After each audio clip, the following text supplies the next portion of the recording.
a few people that we're waiting for in person. Okay, you can just let me know. Thank you. All right.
I've included in the mailing list the new PhDs. Yes, I did include them. I haven't gotten any notifications from them not attending, including Edward and other people.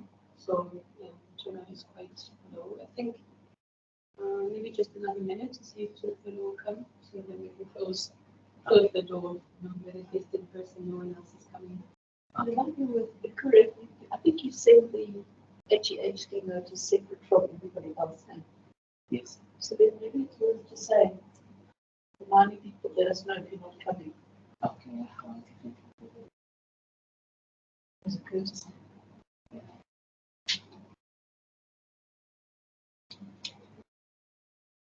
Well, it's 2 minutes past 12. We also don't want to keep Ecem waiting unnecessarily. So perhaps you can start with the introductions, and then if more people come in the room, we'll close the door. Okay. Introductions. Okay, thank you, Mika. Hi, everyone. Thank you very much for joining us today for the presentation.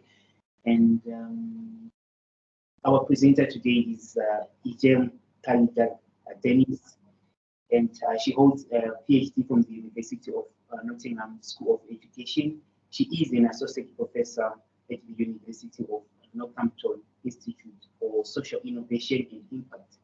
Ecem has undertaken a range of national and international projects specializing in education. She has extensive experience working on projects involving underrepresented young people. Her research interests include global education policy, social justice, and gender. Ecem serves as an associate editor at the Journal of Child and Family Studies, and she is also a peer reviewer for AUKRI Peer Talent College. Her work has been published in academic journals, including the British Journal of Sociology of Education, Gender and Education, and the International Journal of Education Development.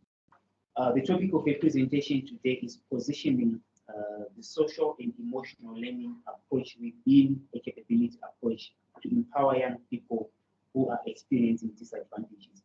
And our discussant for today is Dr. Tiffany Banda, who is a postdoctoral fellow under the SARChI Chair in Higher Education and Human Development Research at the University of the Free State in South Africa.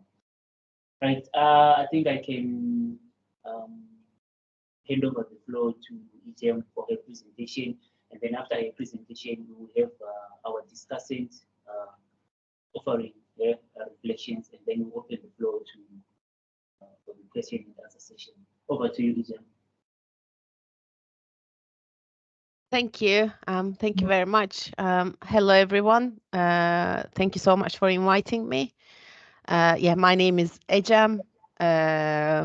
I'll keep the introduction really brief, as you already heard.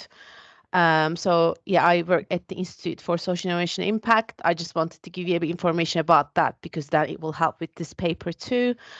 So we are a research institute. We are under the University of Northampton, but we work independently. Basically, we work with research funds. So these can be academic funds or consultancy funds. So we we basically bid for research, win them, hopefully, and that's how we run the center. So this paper, Enhancing Agency and Empowering Young People, the Transformative Impact of Social and Emotional Learning Programs, is a joint paper with two of my colleagues from the Institute and an external person who work with the case study program charity. This paper based on a evaluation work we did for 2 years. It was actually over 2 years due to COVID-19 restrictions at the time. So we put this paper in for children, youth and review services. So it has been accepted with minor corrections. We done the corrections, sent it back. We are basically waiting at the moment. But yeah, it's 4 of us who worked in this paper. I'm just presenting basically. So this paper, as I said, based on a youth charity's work, and this youth charity works with young people who are experiencing disadvantage. This can be due to poverty, this can be due to disability, this can be due to coming from maybe difficult family situations. They are like, they have a risk of falling out of school, not receiving good grades. So this is the charity's work with young people. So we adopted capabilities approach and social and emotional learning together, because the youth charity was already working with social emotional learning skills, which was integrated in their long-term youth programs, the programs that they were delivering. So our aim in this paper was to understand what works in empowering young people experience disadvantage, what can help them not become, need what is not in education, employment. So what helped them stay in school and receive a better future. We think that the paper makes an original contribution to understanding mechanism for empowering young people, especially putting capabilities approach and social emotional learning together. And it actually not help only academics, but practitioners and policymakers, because I don't know if you know, but in the UK context, disadvantaged young people is a big issue, especially if they're coming from low socioeconomic backgrounds. They may not have the aspiration or motivation to go to better employment, finish school, or go to higher education. So there's a big literature in the UK. So we hope that our paper helps explaining some of the disadvantages and how these can be fixed, basically. So just to give it a bit of a context, over 13 million people in the UK are currently living in poverty, and over 4 million of these are children, not a very small number.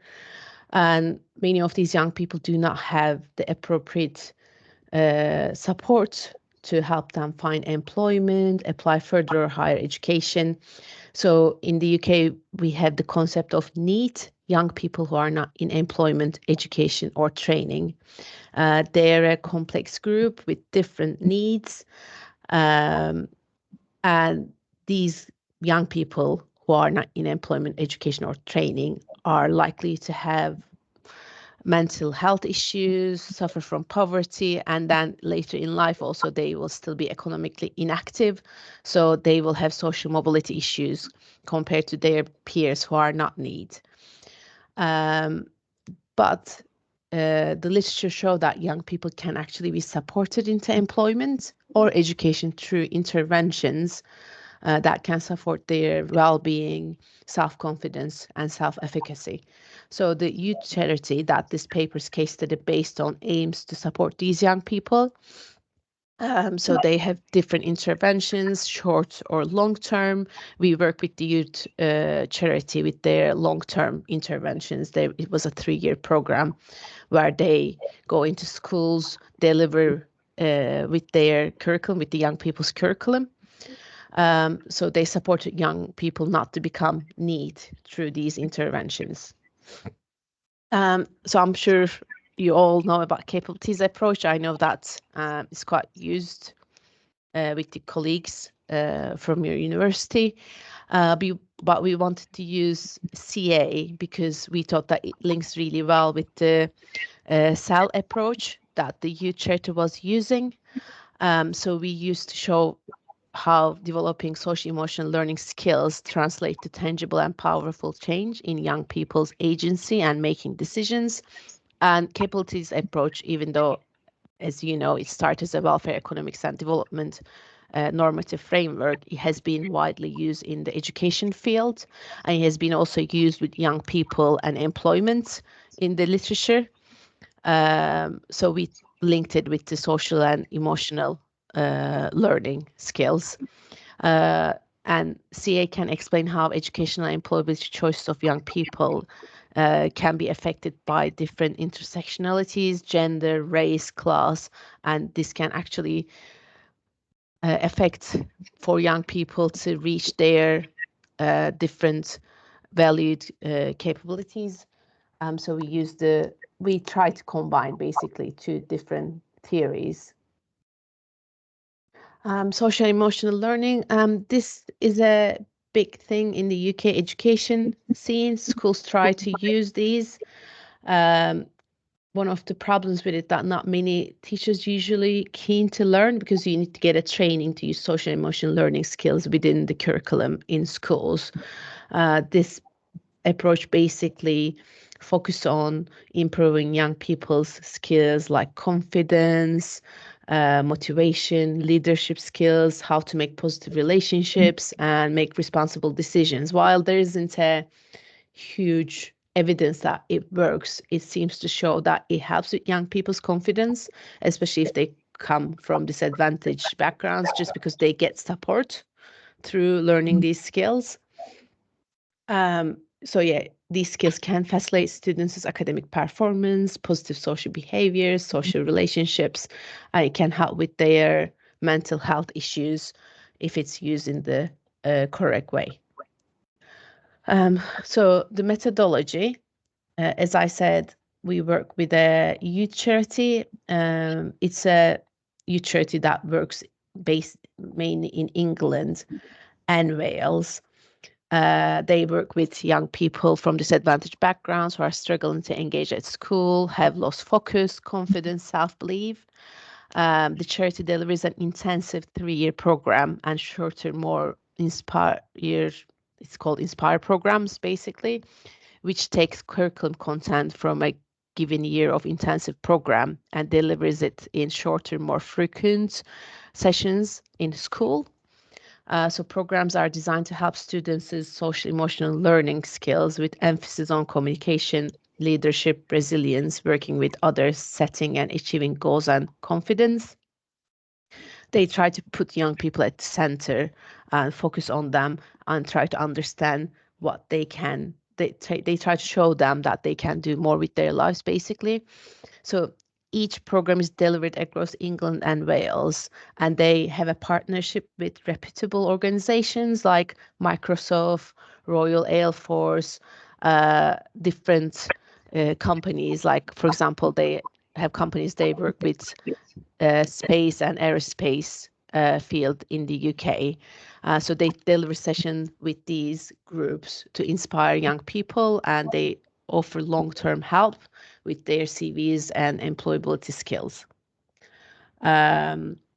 So we done a qualitative research approach. So for the whole thing, we actually use some participatory methods as well, but this paper focuses on the interviews. So we did semi-structured interviews and focus groups, which had students, parents, stakeholders, teachers to share their stories and experiences who engage in the program. And all these interviews were, of course, fully anonymized, and we had the ethical approval from our university. So in total, we had 7 semi-structured interviews one-to-one, and then we had 14 focus groups, which had 65 individual participants. In total, 15 young people participated in the research. And then what we did, we used the thematic analysis, and we first looked at the data as it is, then we try to understand it from a CA approach as well. We have 2 themes came up with these data analysis: improving young people's confidence and aspiration, and preparing young people for the future. So we had more themes for the general research, but these are the 2 ones that we included in the paper. We also ran a theory of change session with these young people and stakeholders, like a logic model, to try to understand what their expectations were from the program, what helped them, what didn't help. And then, yeah, we did the same structure interview. So we were engaged with the young people for over 2 years. We went to Wales to meet them as well, which helped our understanding and get more familiar with their work. So the first findings look at improving young people's confidence. I put some extracts because I think it's nicer than me talking about their experience. These are all from the student focus groups. It talks about what they achieved, how the charity helped their young people's confidence and aspirations, if you want to have a read. So this is from the first theme. It looks to see how the charity helps grow their skill, what kind of empowerment it gives them.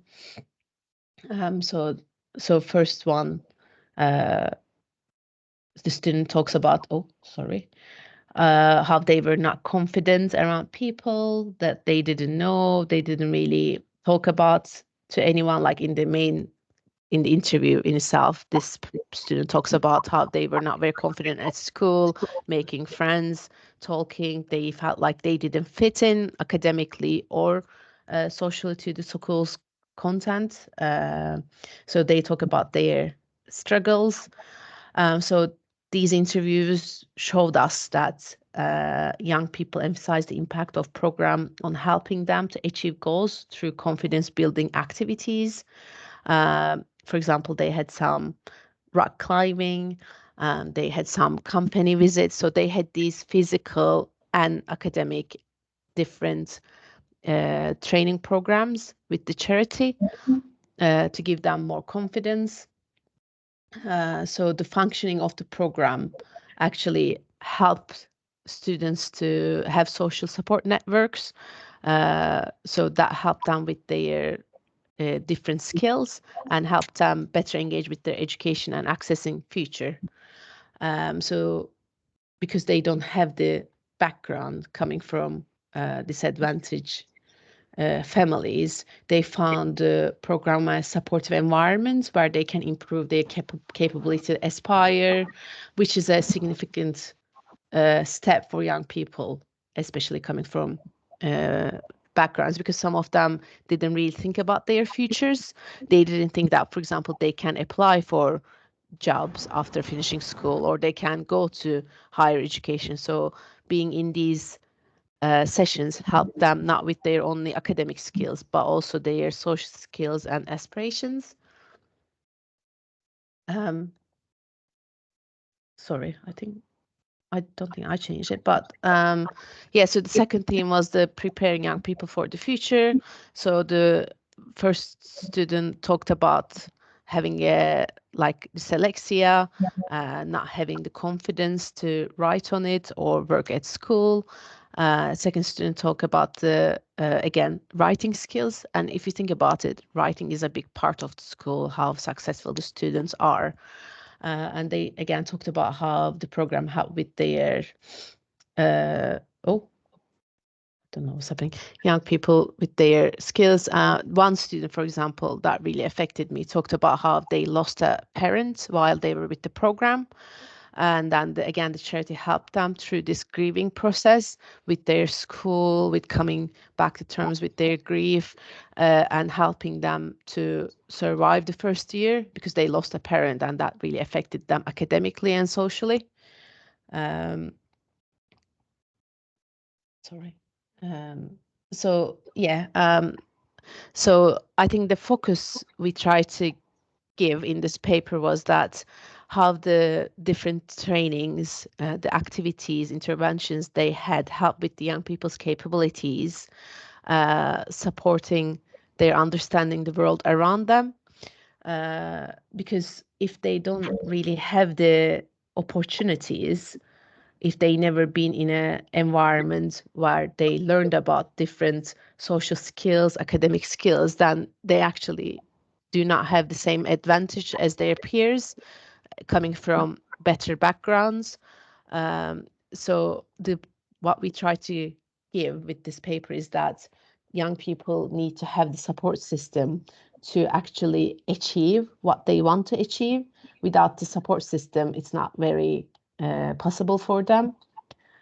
So we also look to see how developing approaches to improve capabilities with the development of cell approaches help young people gain skills and confidence to overcome the challenges they face and re-engage with education. So the charities approach designed specifically with social emotional learning skills, but as I said, this can be sometimes problematic because some schools may not want to work with it, or some schools may not want to have the training, which is fair because they are quite busy. But charities' main approach was to bring these skills in and help young people understand how to access education, how to access employment, and build social skills by meeting different companies. So yeah, delivering self-focused programs through a mixture of classroom-based and external sessions can develop capabilities, have the possibility to develop capabilities and increase the impact on the students' engagement in school and their future employability. That was the conclusion we got from the interviews with the students, staff, teachers. So the stakeholders also included teachers, which was quite important for us because then we talked to the teachers to understand how much these interventions were helping with the students' different functionings and capabilities. And we also talked about what were the main skills the students were lacking and what the teachers thought that the charity helped with these young people's skills. So we try to get data from as much as each stakeholder possible to build this paper and the whole research project, basically. I think I had 20 to 30 minutes to talk. I think I took for 22 seconds. But if there's anything you want me to go back, I can go back. I might have talked a bit too quickly. If you want me to, if you have any questions, just let me know and we can go through the PowerPoint if you like. Thank you. Okay, thank you so much, Ecem, for the presentation. Right now, I'll hand over the floor to our discussant, Dr. Tiffany Banda. Thank you very much. I don't know if you can hear me. Yes, we can hear you. Yes, it's still a bit delayed for me. I think maybe it's a problem from my side. When you talk, I can hear you, but there's a delay. So sorry about that.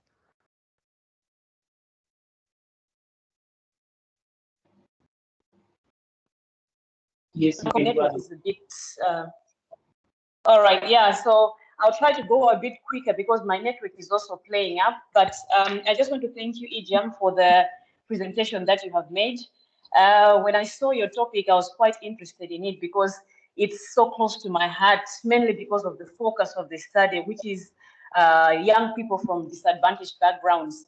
And from my background, I think the issue of young people or people from disadvantaged backgrounds, for the most part, is normally spoken of from a deficit kind of narrative where we talk about what they can do and the things that they are the challenges that they are facing. But what I liked about your paper is the fact that it is coming from a strength-based approach where you're trying to change this negative narrative through empowering these young people and using the social emotional learning. And so in looking at your paper,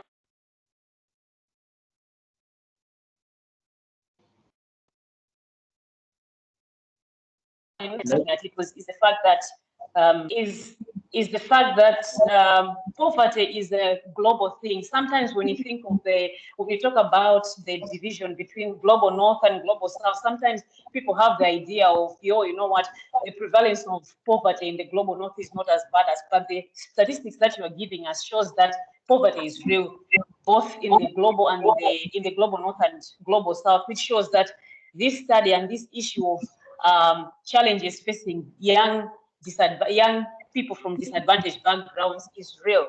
And so when I was looking at your work, one of the things that that I came to appreciate is the fact that if you look at young people, minus their social status and whatever comes with it, they are all the same. They have similar potentials. They have all these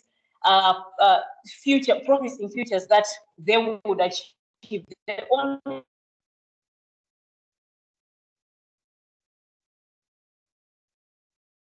Hello, Tiffany.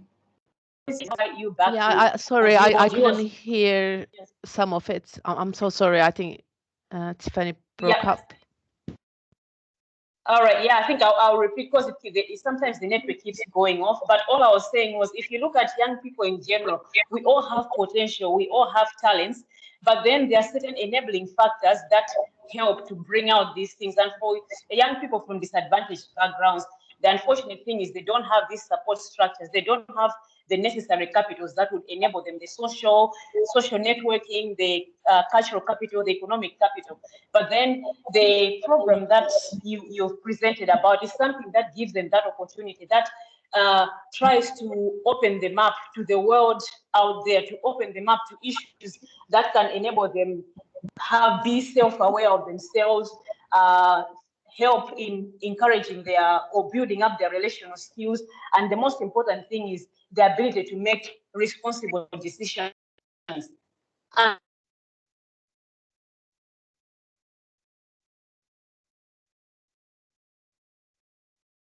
So what has been written about the issue, sorry, I hope I'm back. So what has been written about the issue of socio-emotional learning? So in your charity, you've talked about how you had to, it was almost like a targeted intervention. And there have been literature that has been written about critiquing this idea of the targeted kind of intervention as opposed to the universal one, where you address or you bring about the social-emotional learning to a mixed group of disadvantaged and advantaged young people. And the idea of that is that both the advantaged and the disadvantaged ones can learn from each other. So probably my question to you was, what experiences have you drawn from dealing with this targeted, just focusing on these disadvantaged group of young people as opposed to having them mixed and then learning from each other? Because these advantaged ones have this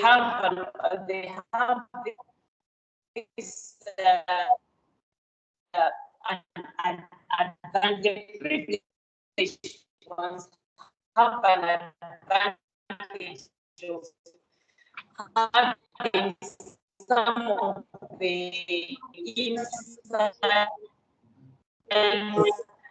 and skills that they have then problems Sorry, Tiffany, which they will share with the friends from disadvantaged backgrounds. But then if we just okay, Tiffany, I think sorry for we could not hear you, so I suggest that you can type. Hello. Yes, yeah, yes. We could not hear you. Yes, we could not hear you. So I suggest yes. What's the suggestion? Okay. Be clear that let Ecem respond. Yes, I think we can have Ecem respond to your reflection, and then if you still have got more questions, you can type them in the chat box. Because we could not. All right. Yes, yeah, we could not. I'm sorry, I couldn't hear some of it, but I think Tiffany was asking about my thoughts about the disadvantaged young people and how the charity help. Is that true? Sorry, I just it kept breaking up for me. Yeah, it might be better to post the question if it's possible, not to make it more difficult. All But right, yeah. I'll type it in the chat section. Yeah, and I think I heard the beginning that, as Tiffany said, I work with these groups a lot because I also lead the access and participation plans at the university. And I go to schools that the disadvantaged young people mostly are in the UK system. Unfortunately, it depends a bit on the postcode of the school, where the students live, which schools they go. So there's a system that shows you that some schools have more disadvantaged young people, for example. But the issue is that young people who come from more like, I don't wanna say class names, but like this is an industry as well, more working class backgrounds, for example, working class white males, that's a big focus at the moment in the UK, because they don't see themselves as, for example, being in a better employment or going into higher education, because they don't have the aspirations, or they don't know, for example, anyone from their peer group, from their family who done these things. So they usually need the motivation or the role model to help them.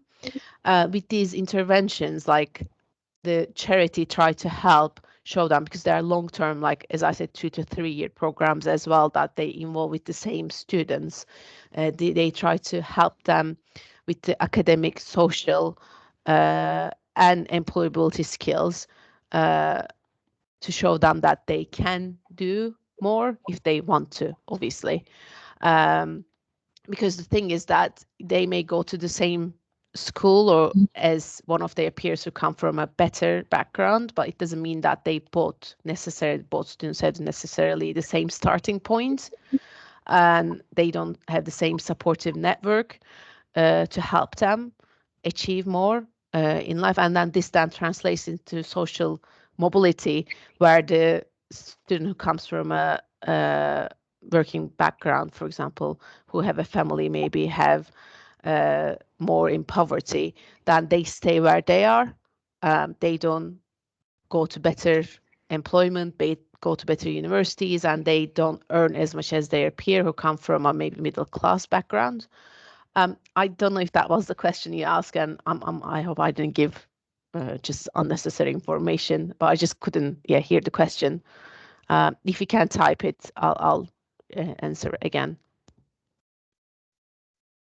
Okay. Thank you so much, Tiffany and Ecem, for the response and for the reflections. So this is now, we now open the floor to our listeners, both online and in the room. So I think we will start with those online, and then we'll move to those in the room. And I've noticed that Amoni is for the question. Yes, you can go ahead, Amoni. And then after Amoni, we can have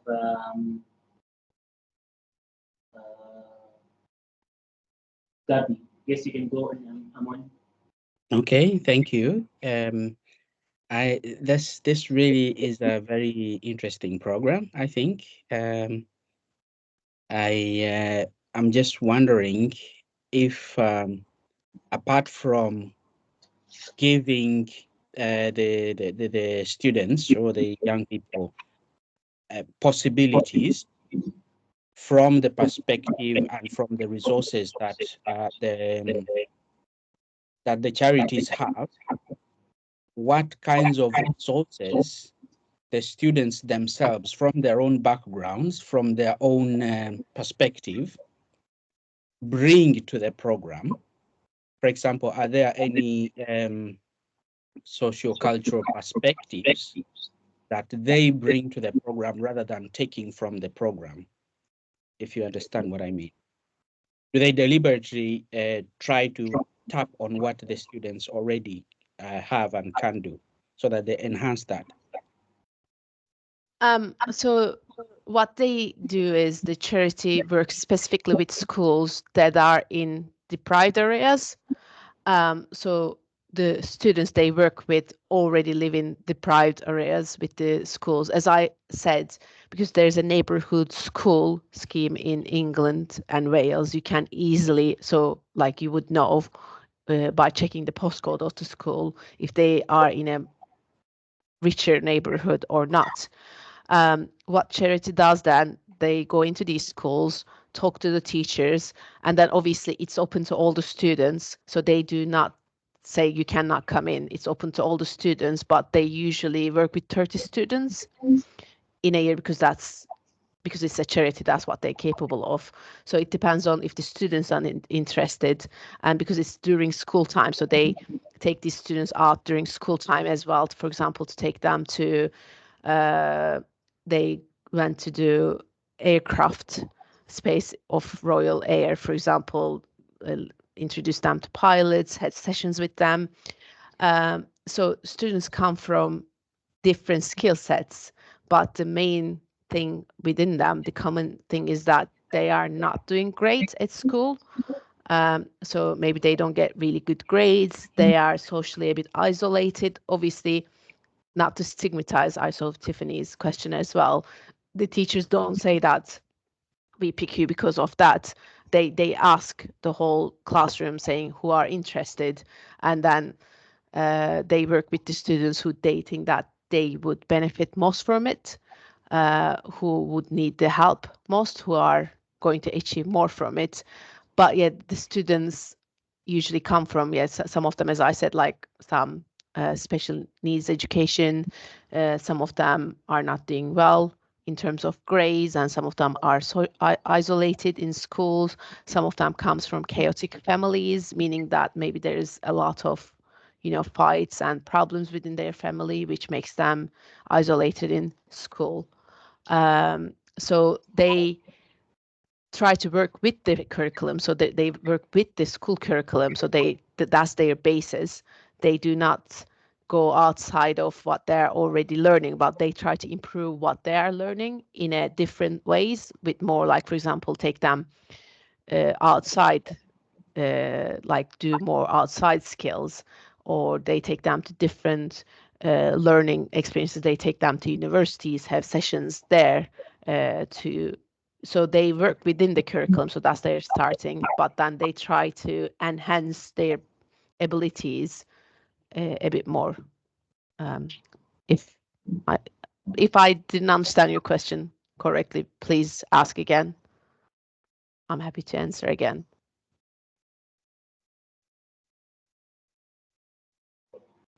Okay, and I think we can have Gabby. Yes, Gabby, you can. Okay, hi, can you hear me? Yes, I can. Hi. Great. Thank you so much, Ecem. That was really inspiring to hear the work you've been doing. So I'm really interested in the power of social and emotional learning to work with inner capabilities framework kind of approach. Some colleagues in the room might remember that I recently did some research for my PhD on online engagement amongst refugees and asylum seekers. So I had a group of more mature learners, I think, than the ones you're looking at, because they were doing a master's program, but they were all over the world. Some of them were in refugee camps or, very precarious situations. And they joined a mainstream online master's program from a university in the UK. And I think one of the most striking findings for me was how the different kinds of engagement all reinforced one another. So I think teachers usually look for cognitive engagement. They want to know that the students are obviously engaging intellectually, and they look for behavioral engagement, that the students are submitting assignments and so on. But the other two engagement dimensions are social and emotional. Generally in the literature, it's those four that are mentioned. And I found that we all kind of know intuitively, and there's a lot of literature to confirm that social engagement helps learning. But I found that people had emotional barriers to social engagement, and those were often those came out of a long experience of having hostility directed towards them for all kinds of intersectional characteristics, their race, their ethnicity, their religion, their gender, their class, all those things, both in their home country that they had left and potentially in the third country, you know, the new country they were in, their host country. So people were reluctant to engage socially in case they encountered more of that hostility or prejudice, or unconscious bias, whatever the case may be. So I'm wondering if within social and emotional learning there are tools or strategies that are that teachers can draw on to create. I've been in sessions recently talking about this notion of accountable spaces. So we often talk about giving students a safe space to learn in, but we need to go beyond just providing safety, because the teacher can't know what the triggers are going to be for every different learner in the room. You talked about white males from working class backgrounds, and obviously, you know, you could name any number of different intersecting characteristics that would and personal experiences that could where people could be triggered by very different things. So it's more about how we create a space where everybody together feels accountable for their actions towards others. There's a kind of sense of mutual trust, and that doesn't happen automatically, especially when you bring people together at university and you tend to have very diverse groups and you want to be inclusive and all that.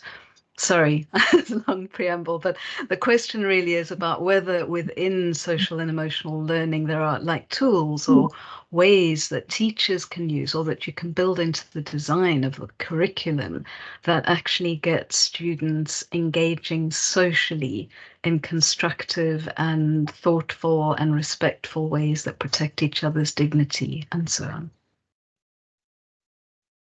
on. Social emotional learning skills, I think, helps a lot from what I understood with the emotional skills, because so they work in the classroom with the students and try to help them with these skills. And what the literature shows is that young people from disadvantaged backgrounds, as you said, have on average weaker social emotional learning skills at all ages compared to their more affluent peers. So if they have lower social emotional learning skills, then they are more likely to link with poorer mental health and lower academic attainment. Anyway, so that's why we try to link the approach within the capabilities approach to understand how this can help young people's what they want to achieve, their capabilities.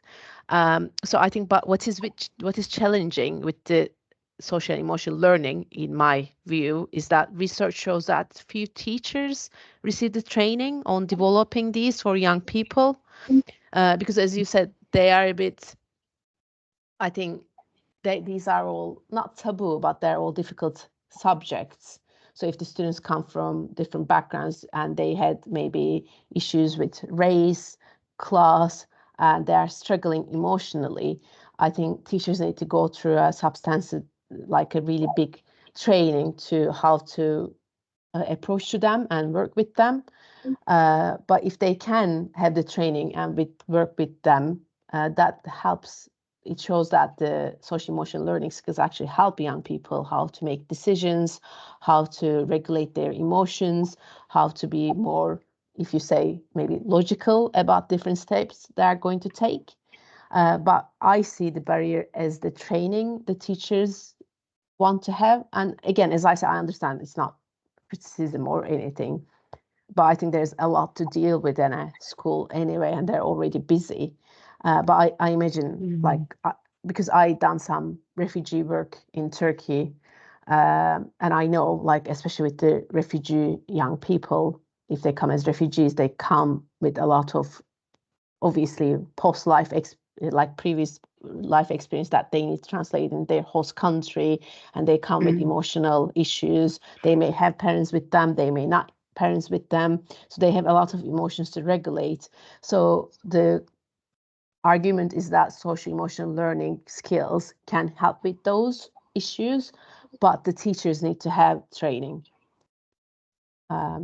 Was there any other questions, or did I miss anything? No, that was the main thing. I'm sort of interested in the detail of how it works, but I'm going to go and read about it now, learn more. Thank you. No, thank you. It was interesting to hear about your work as well. Thank you. Thank you. All right.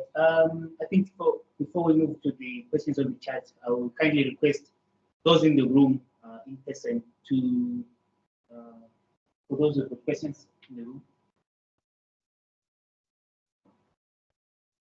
Okay, we can start with Penela. Speak. Ecem, thanks for the interesting presentation. I think my question is more one of asking for methodological clarification, because I'm interested in how you pull together the social emotional learning and the capabilities approach. I hear you speaking about capabilities, but I'm seeing the skills mostly as functionings. And you spoke about opportunities, but it's not clear for me the role that the capability approach played methodologically in your process. I don't know if that makes sense. Sorry, I couldn't hear the whole question. Sorry. Okay. Okay. All right. I think we can go back to the online questions. We have a problem with the connection here.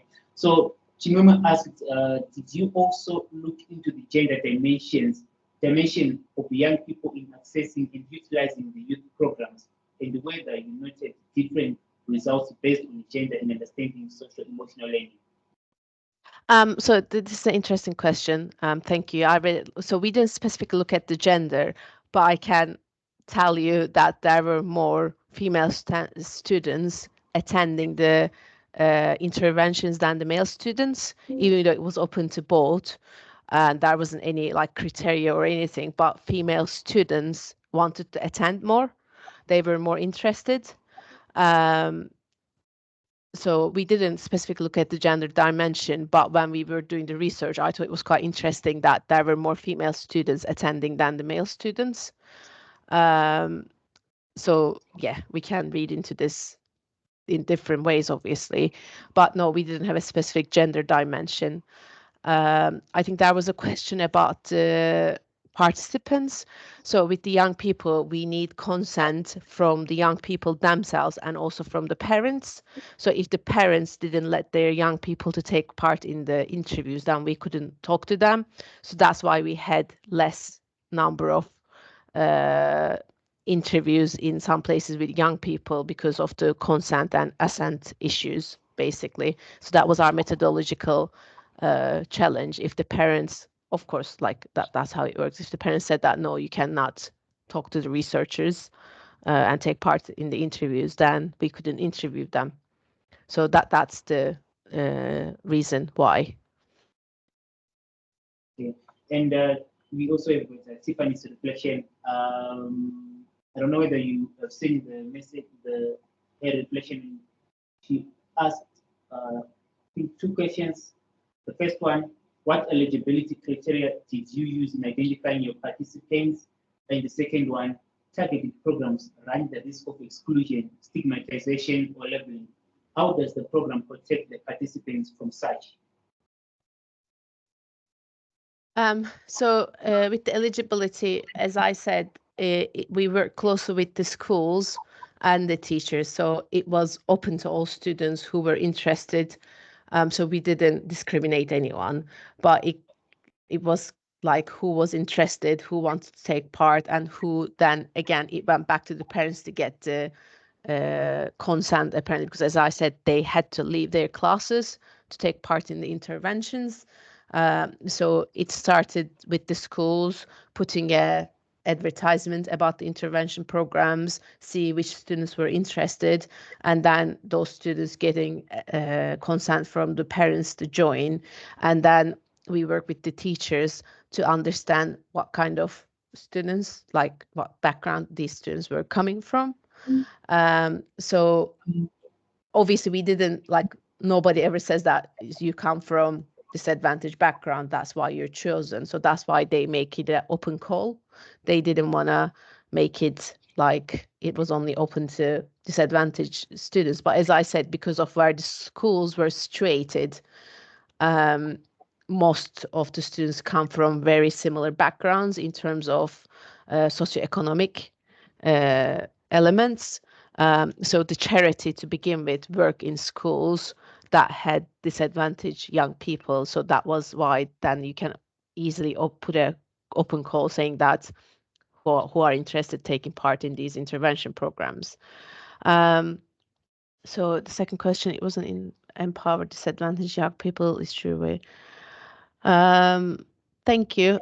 So obviously interventions cannot fix everything. It's a big issue. It's been a big issue for a very long time. But I think it's just a support mechanism.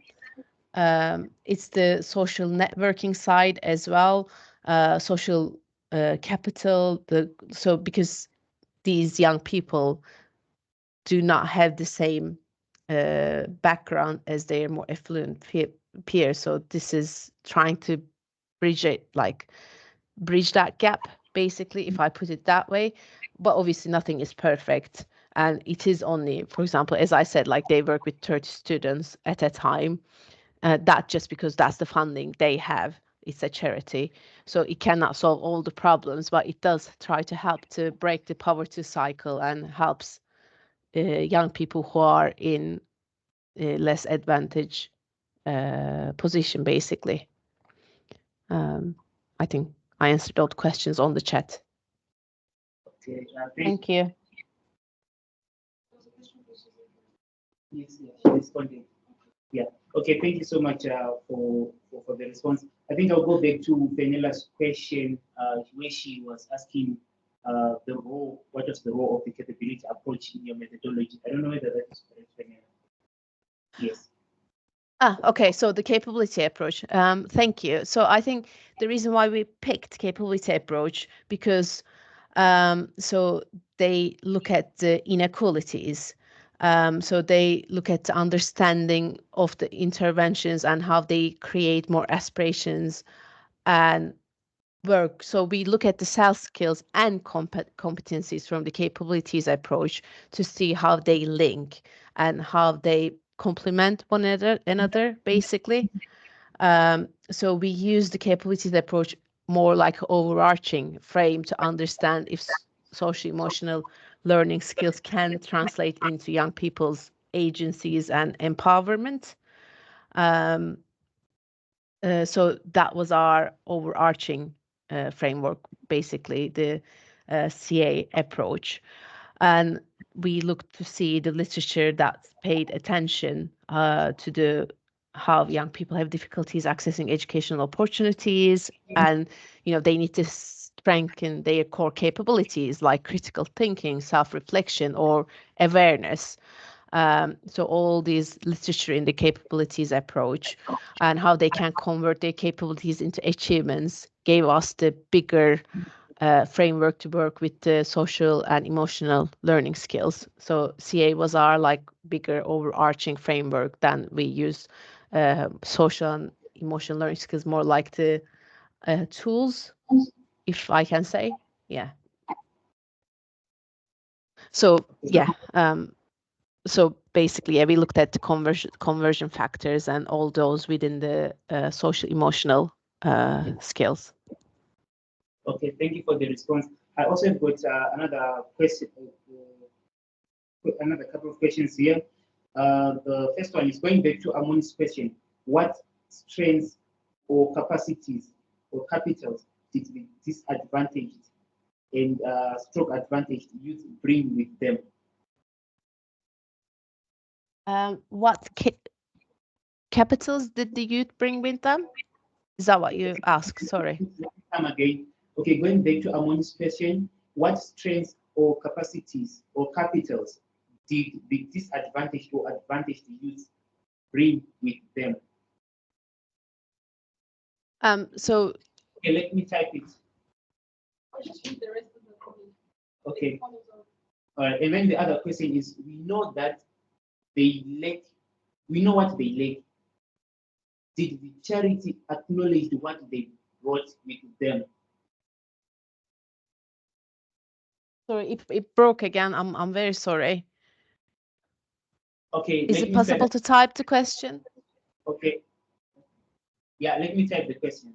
I'll turn off my camera. Maybe that will help. Okay.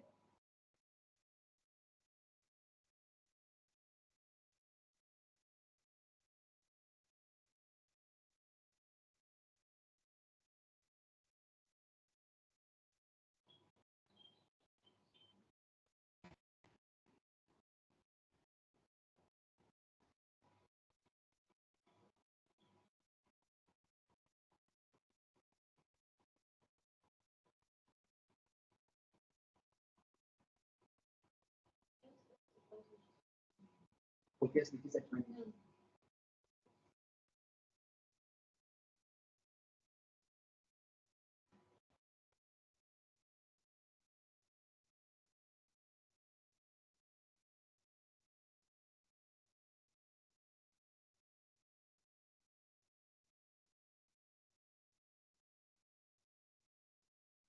Thank you.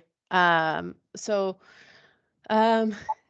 they obviously have the like the young people we work with faced a lot of barriers in their lives due to lack of different capitals, especially economic capitals, and they didn't have the same social capital, meaning that they didn't have the same social networks. They didn't know similar people. Did the church acknowledge what they brought with them? Of course, in the ways that like these students have strength in them that they want to do better, they want to achieve better, and they learn more with the intervention. So they didn't want to get stuck, if we say that, where like they wanted to do better. They acknowledge that, you know, they want to achieve more and learn more, and then and they, like when you do the interviews with them, they do acknowledge what they lacked and then what they want to do better. So I think that's their biggest strength, to be aware of, I think, what they have, and they wanted more. So charity wasn't in a way that's stigmatizing them, saying, oh, okay, they're all disadvantaged. They all had different, of course, values that they brought to the charity as well. And then by being in the same social environment together, they help with each other. You know, they form friendship groups together, and which help. And then they did these, for example, they kept coming back to the charity as ambassadors to help other young people, which is a big thing, in my opinion, to be role models, because then they had that awareness and self-confidence to want to help other young people who may be in similar situations. So yeah, they had different individual, of course, strengths that they brought into the interventions and to the charity. Yes, we also have got another question, which is in the chat box. So yeah, so we look to see if the school level approaches with the interventions help any positive ethos and help them support better, greater engagement in learning. So with the cell interventions, it needs to be more than 4 months to work, and because the charity's work was 2 to 3 years, they've been a positive improvement in their engagement with learning. That's what the data we found showed us. Obviously, we cannot generalize this. As I said, it was just a 30 number of students, but it seemed to help with their decision making and then create a more positive learning environment for them. With the interventions, they felt more motivated, and it affect actually a bit about their literacy outcomes as well, because they learn about more skills like how to do presentations, how to look at different academic things. So it also helped prevent them having, again, I cannot generalize this all, but it helped with their problematic behaviors. Maybe they were a bit more on the side of dropping out because that's the aim of the charity, and they were not engaging well. So focusing on these different skills seemed to help them do better and engage better. But as I said, the thing with social emotional learning skills, it needs to be consistent. It needs to be a longer period in schools, 4 to 5 months at least. And then it needs to have frequent sessions, and the charity had sessions with them every week up to 3 years. So I think that's what helped. I hope I answered the question. Okay, thank you so much, Ecem. No, thank you. If there are further questions, if there's anything I missed because of the connection, you can always email me. I'm more than happy to answer. Okay, thank you so much. And thank you so much for volunteering to present. And I would like also to thank our online participants and those in the room for joining us today. I think our session ends here. Thank you so much, everyone.